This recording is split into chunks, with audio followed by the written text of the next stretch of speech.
আবেদ সাহেবের সাথে অনেকবার কথা বলার চেষ্টা করছি, ওনার কাছে মেসেজ দিয়েছি, হয়তো অনেকে ধরতে পারেনি। আশা করি এখান থেকে আমি চেষ্টা করবো দেখা করার জন্য।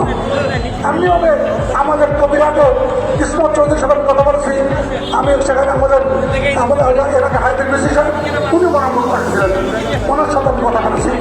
সকলকে আমি আহ্বান করেছি, আমরা তো যাকে নমিশন দিয়েছেন তার পক্ষে ওনারা আমাদের জনসেবা সভাপতি যেন হাইদের বেশি সাহেব আমার বাবার সমতুল্য বয়সের দিক থেকে এবং দীর্ঘ রাজনৈতিক অভিজ্ঞতা আছে। হাসনা মধুর ম্যাডাম আমার মায়ের সমতুল্য, ওনার যে বয়স আমার মায়ের বছর কাছাকাছি। এদেরকে আমি যদি বলি আমার পাদুর সারা বললে যেন আমার কোনো বিনয়ের অভাব হবে না, আমি মনে করি আমার দায়িত্ব পেতে করি। তারপরে আমাদের আজের ভাই যত বয়সের তরুণ, তারপরে তিনি জাতীয় পর্যায়ে নেতা, আমরা তার প্রতি শ্রদ্ধা রাখি।